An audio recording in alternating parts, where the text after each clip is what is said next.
There was a time when the kingdom of Arvand stood as one of the strongest kingdoms in the East.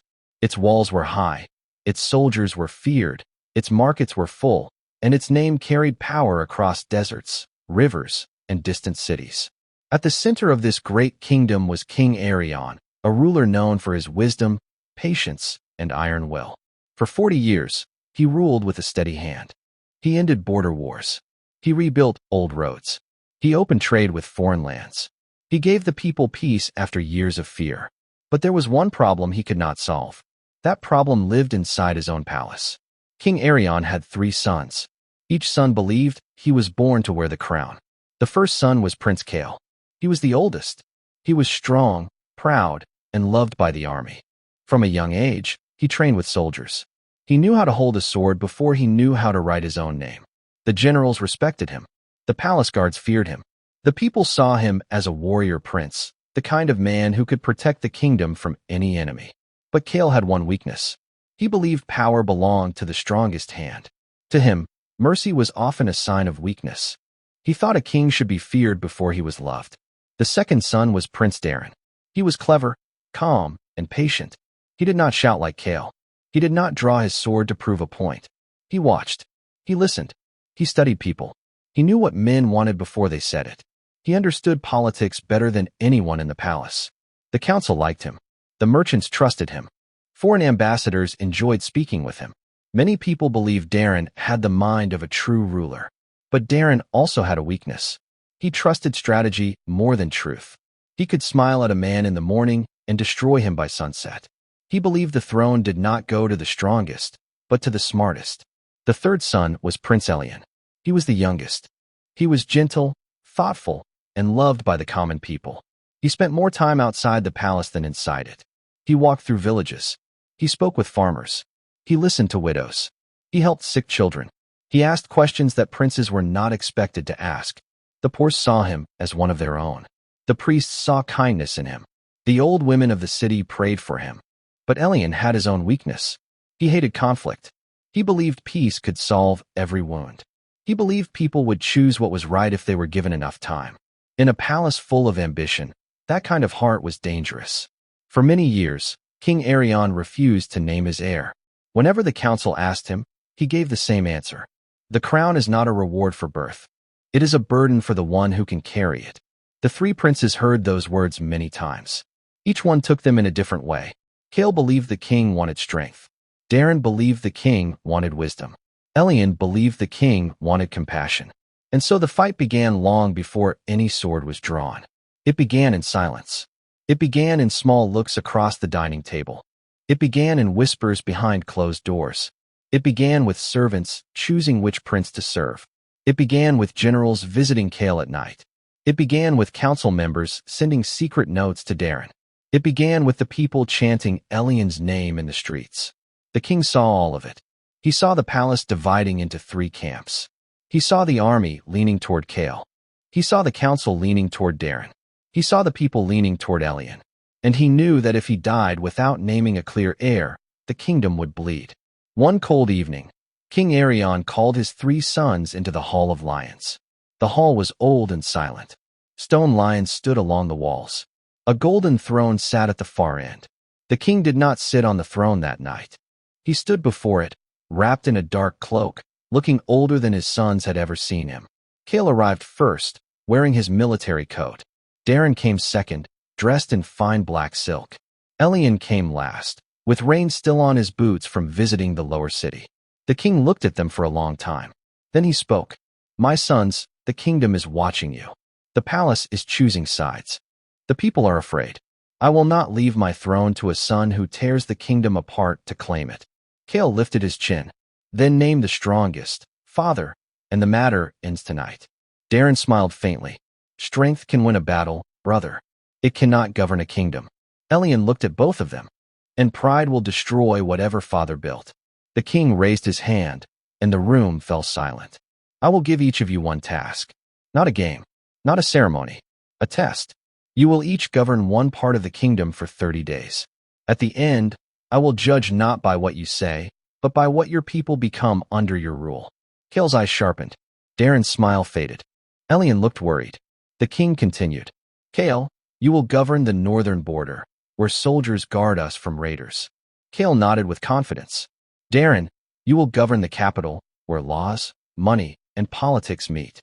Daren bowed. Elian, you will govern the famine villages in the south, where hunger has broken the people. Elian swallowed, then bowed his head. The king looked at them with tired eyes. Remember this. A crown does not change who you are. It reveals who you are. By sunrise, the three princes left the palace. Kael rode north with 200 soldiers behind him. He entered the border forts like a commander born for war. The men cheered when they saw him. He inspected weapons. He doubled patrols. He punished lazy guards. He trained the soldiers from dawn to night. He gave speeches about honor, strength, and duty. Within 1 week, the northern border became sharper than it had been in years. The raiders who once crossed the hills at night began to pull back. The soldiers admired Kael. They said the oldest prince had brought discipline back to the army. But Kael did not stop there. He raised taxes on nearby villages to pay for more weapons. He took grain from farmers to feed the troops. He arrested men who complained. When village elders came to ask for relief, Kael told them safety had a price. To him, the border mattered more than the comfort of weak men. The forts grew stronger. The villages grew bitter. Far away in the capital, Daren took his place inside the council chamber. He did not command soldiers. He commanded influence. On his first day, he met with the treasury. On the second day, he met with trade leaders. On the third day, he hosted foreign ambassadors. By the end of the first week, taxes were better organized, trade routes were cleaner, and officials who had stolen money began to fear exposure. The city became more orderly under his hand. But Daren's rule had shadows. He began to collect secrets. He placed spies in noble houses. He offered rewards to servants who reported private conversations. He used hidden letters to silence rivals. A councilman who questioned him was accused of treason by the end of the week. A merchant who refused to support him lost his license. The capital became richer. It also became afraid. People smiled in public and whispered at home. They learned that under Prince Daren, every word had a price. In the south, Elian found a different kind of battle. There were no grand halls there. There were no cheering soldiers. There were no rich merchants. There were dry fields, empty barns, and children with thin faces. The famine villages had waited months for help. Their wells were low. Their animals were dying. Their grain stores were almost empty. When Elian arrived, no one cheered. To them, a prince was only another man from the palace with clean hands and soft promises. Elian did not give a speech. He removed his cloak. He walked into the fields. He helped dig a new well. He sat with mothers who had lost children. He opened the royal grain wagons and gave food to the weakest families first. He sent riders to nearby towns to bring seed, medicine, and tools. He ordered palace officers to eat the same food as the villagers. At first, people thought it was an act. Then they saw him sleep on the floor of the storehouse. They saw him carry sacks until his hands bled. They saw him listen without rushing away. The villages began to trust him. But Elian's kindness also created problems. He gave food faster than the supply lines could refill it. He forgave thieves who stole grain because they were hungry. He delayed punishment for corrupt local officials because he wanted proof and fairness. Some men took advantage of his mercy. Some officers called him weak. One night, a grain wagon was attacked by desperate villagers from a neighboring district. Elian refused to send soldiers against them. He went himself. He stood before the angry crowd with no armor. He told them he would not fight hungry people. He promised food the next morning if they returned the stolen grain. Some listened. Some did not. A stone struck him above the eye. His guards pulled their swords. Elian ordered them to stop. Blood ran down his face as he stood there. He did not move. That night, many villagers returned the grain. By the end of 30 days, each prince had results. Kael had secured the border, but the villages under him were angry. Daren had strengthened the capital, but fear spread through its streets. Elian had saved many from hunger, but his rule was slow, risky, and full of disorder. When the three princes returned to the palace, the kingdom waited. The Hall of Lions filled with nobles, generals, priests, merchants, and village elders. King Arion sat on the throne. He looked weaker now. His hands trembled, but his voice still carried through the hall. Kael stepped forward first. I made the border safe. The raiders retreated. The soldiers stand ready. A kingdom without security is already dead. The generals struck their fists to their chests. Daren stepped forward next. I clean the capital. I expose corruption. I improve trade. A kingdom without order will rot from the inside. The council murmured in agreement. Elian stepped forward last. I fed the hungry. I listened to those who had been ignored. I made mistakes. I learned that kindness without structure can fail the people it tries to help. Some in the hall nodded. Others looked unimpressed. The king asked one question.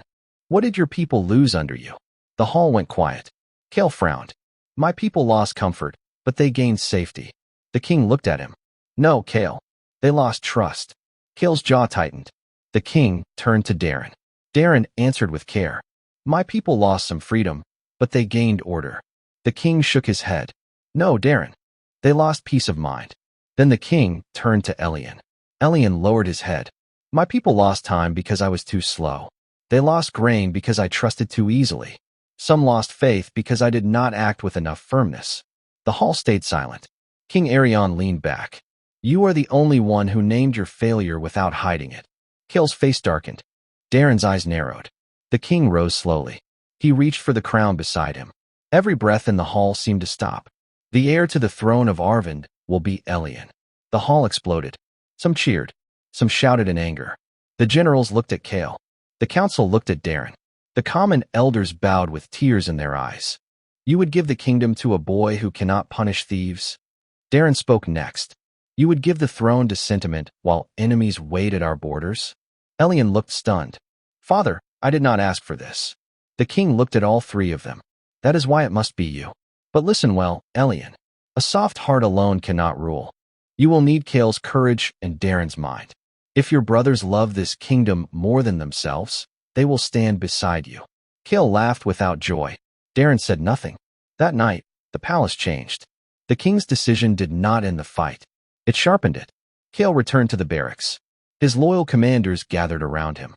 They told him the army would never bow to a weak prince. They told him the kingdom needed a warrior. They told him the king was old and misled. Kael listened. At first, he said nothing. Then he looked at the sword on the wall. If the crown is given to weakness, strength must correct it. At the same time, Daren met with his supporters in a private library under the East Tower. Councilmen, judges, and wealthy merchants stood around him. They told him Kael would use the army. They told him Elian would ruin the kingdom. They told him only Daren could stop disaster. Daren poured wine into a silver cup. He did not drink it. A throne taken by force creates rebellion. A throne taken by law creates obedience. One councilman asked, What will you do? Daren answered, I will prove Elian unfit before he ever wears the crown.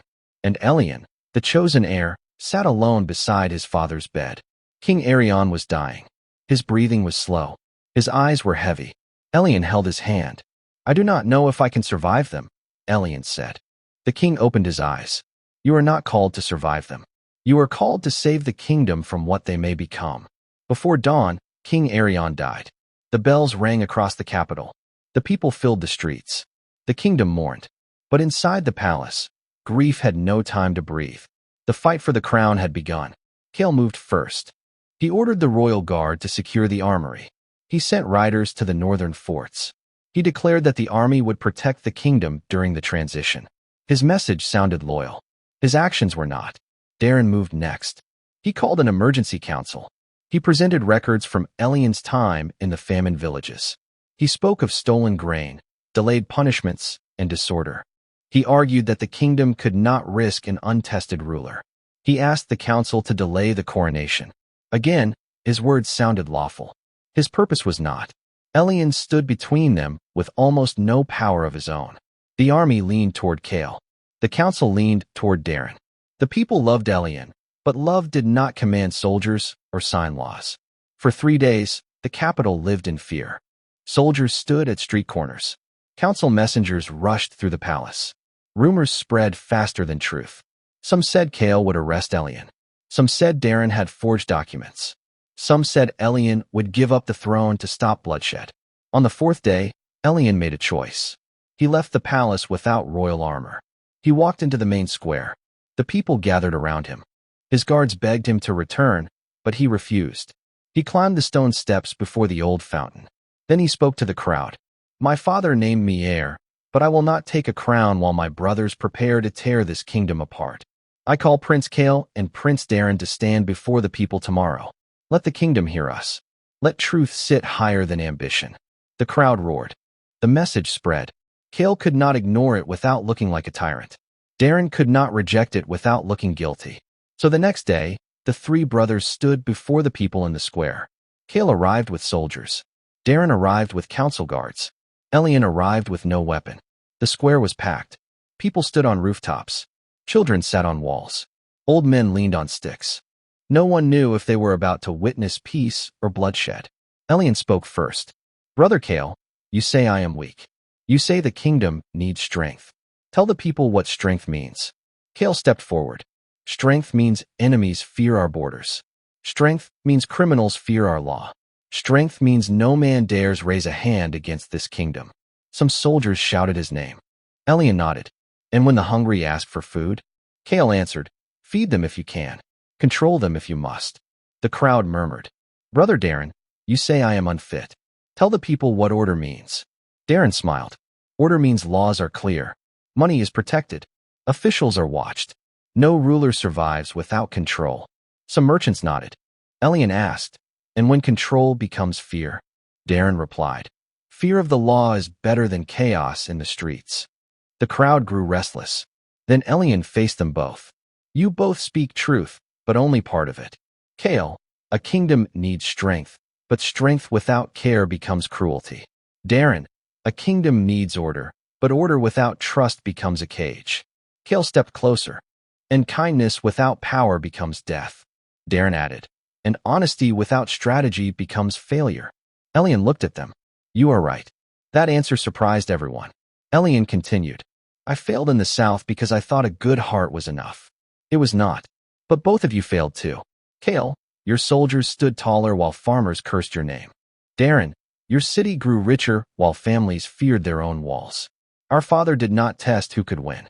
He tested what each of us lacked. The square became silent. Elian turned to the people. I was named heir, but I will not rule alone. If I become king, Kael will command the defense of the kingdom under law, not pride. Daren will oversee reform and trade under public record, not secret fear. And I will sit above them, not because I am better, but because I know I need what they have. Kael stared at him. Daren looked at the crowd. This was not the speech they expected. Elian had not attacked them. He had exposed them, then offered them honor. For the first time, Kael looked uncertain. Daren saw the danger at once. If he refused, the people would see ambition. If Kael refused, the army would see pride. Daren bowed first. It was a small bow, but everyone saw it. For the good of Arvand, he said. Kael stood still. His commanders watched him. His pride fought with his duty. Then an old soldier stepped from the crowd. He had served King Arion for 30 years. He looked at Kael and said, My prince, we followed you because you were strong. Show us you are strong enough to kneel when the kingdom needs peace. Kael's face changed. Slowly, he removed his sword. He placed it at Elian's feet. Then he knelt. The crowd erupted. Not because the fight had ended forever. Not because the brothers had become perfect. But because the kingdom had stepped back from the edge. 7 days later, Elian was crowned king. Kael stood at his right side. Daren stood at his left.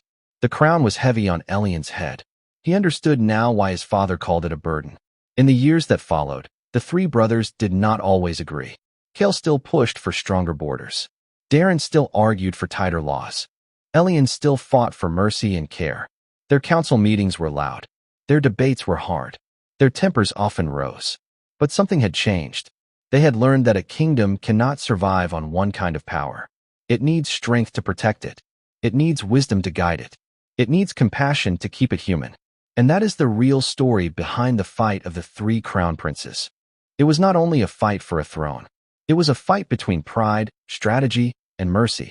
It was a fight between what each prince wanted and what the kingdom needed. Kael wanted to rule because he was strong. Daren wanted to rule because he was clever. Elian was chosen because he was willing to learn. That was what King Arion saw before anyone else. A ruler who thinks he has nothing to learn becomes dangerous. A ruler who knows his weakness can grow. The crown did not go to the loudest prince. It did not go to the most feared prince. It did not go to the prince with the most secret plans. It went to the one who understood that leadership is not about standing above everyone. It is about carrying the weight that others cannot carry alone. And in the end, the kingdom of Arvand did not survive because one prince defeated the others. It survived because the three princes finally understood that power without balance destroys everything it claims to protect. So when people tell the story today, they do not remember only the conflict. They remember the lesson. The strongest leader is not always the one who wins the fight. The strongest leader is the one who can stop the fight before it burns the whole kingdom down.